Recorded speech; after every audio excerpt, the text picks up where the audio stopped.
Hello बच्चों, let's read the question. The question is the centre of gravity of a loaded taxi is 1.5 metre above the ground and the distance between the wheels is 2 meter. What is the maximum speed with which it can go round an unbanked curve of radius 100 metre without being turned upside down? मतलब skidding नहीं हो रही है, ऊपर नीचे नहीं जा रहा है, और तो उसकी मैक्सिमम स्पीड जो होगी क्या होगी. And what is the minimum value of coefficient of friction is needed at this speed. और इस स्पीड पर minimum value of coefficient of friction क्या होगी वो हमें निकालना है. तो देखिए, इस क्वेश्चन को सॉल्व करने के लिए हमारा जो की कॉन्सेप्ट रहेगा वो हमारा क्या रहेगा. हमसे कहा जा रहा है कि इस तरह से कोई बैंक कर्व सरफेस है, ठीक है, बैंकिंग ऑफ रोड है, इसकी रेडियस हमें गिवन है जो कि 100 मीटर है, और इस पर कोई यहाँ पर व्हीकल जो है वो गिवन है. तो हम जानते हैं कि जब हम इस तरह से बैंकिंग ऑफ रोड की बात करते हैं तो इस पर क्या लगता है, इस तरह से ये इस कर्व पर मोशन कर रहा है, मतलब बेसिकली सर्कुलर मोशन हो रहा है. तो इस पर क्या लगता है, एक सेंट्रीपिटल एक्सेलरेशन लगता है इस डायरेक्शन में, ठीक है, जिसको हम ए सेंट्रीपिटल बोलते हैं, ठीक है. और जो फोर्स लगेगा वो भी इसी डायरेक्शन में लगेगा, सेंट्रीपिटल फोर्स, जिसकी वैल्यू जो होती है वो mv² अपॉन आर के क्या होती है, बराबर होती है. और अगर सेंट्रीपिटल एक्सेलरेशन इस तरफ लग रहा है तो वो बैलेंस होता है हमारा फ्रिक्शन की वजह से, ठीक है, जो हमारा बैलेंस होता है फ्रिक्शन फोर्स के द्वारा एफ मैक्स जो होता है उससे वो बैलेंस होता है, ठीक है. अब देखो, अगर मैं इस तरह से लिखूं, ये मेरे पास ये गाड़ी दे रखी थी, ठीक है, और ये उसके दोनों व्हील्स हैं, दोनों व्हील्स के बीच में जो डिस्टेंस है वो हमें बोल रखी है कि 2 मीटर है, ठीक है.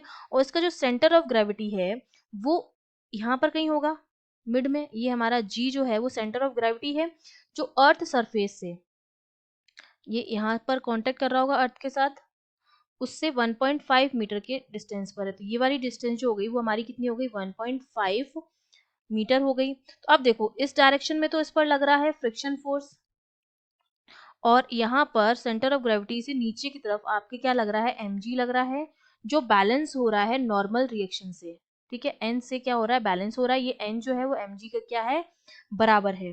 तो देखो, इस पर जो टॉर्क लगेगा वो दो फोर्सेस की वजह से लगेगा, एक तो जो फ्रिक्शन फोर्स लग रहा है और एक जो इसका वेट लग रहा है. और फ्रिक्शन फोर्स जो मेरा है वो किसके बराबर है, सेंट्रीपिटल फोर्स के बराबर है. तो बेसिकली इसको जो टॉर्क लगेगा हमारा वो दो फोर्सेस की वजह से लगेगा.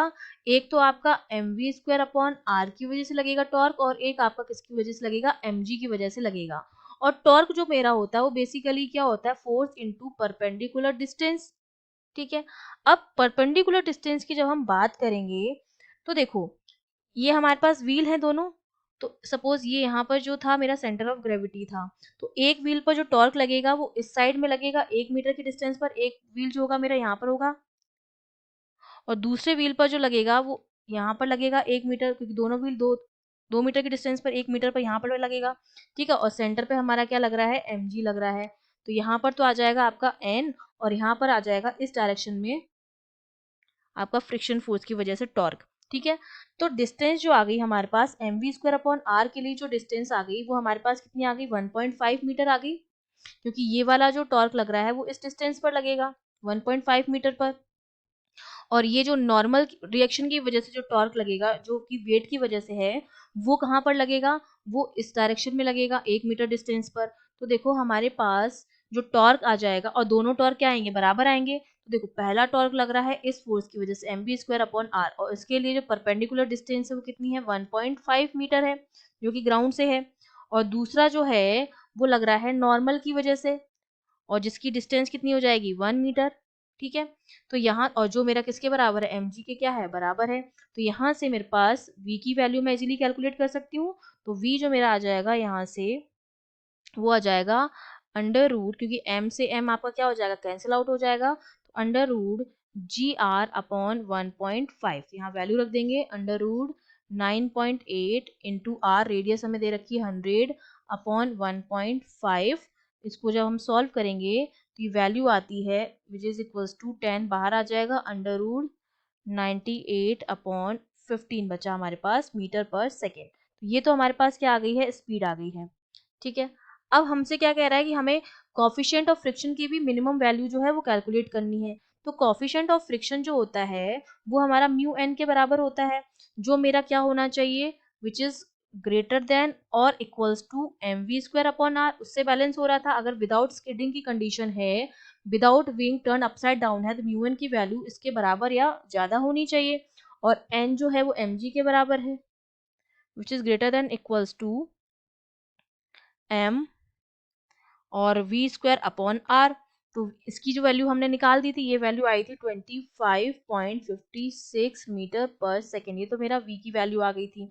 ठीक है, तो यहाँ पर जो वैल्यू हो जाएगी वो हमारी हो जाएगी एम और V square upon R, V square की जगह हम लिख देंगे आर ई अपॉन 1.5।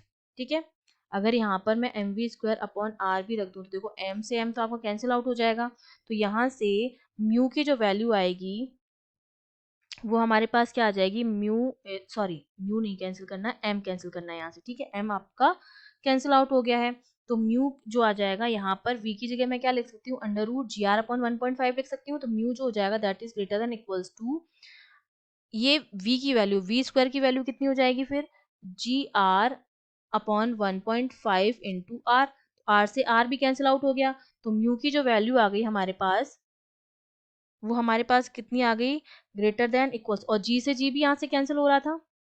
ठीक है, यहाँ से जी बचा हुआ था, यहाँ पर म्यू जी था, तो जी से आपका जी भी कैंसिल हो जाएगा, तो यहाँ से म्यू जो आएगा greater than equals to 1 upon 1.5, जिसको मैं लिख सकती हूँ 2 upon 3। Mu should be greater than equals to 2/3, जिसकी वैल्यू हमारे पास आ जाएगी,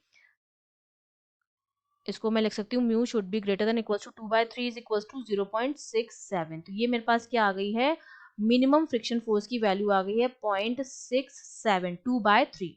आई hope you understood well, all the best.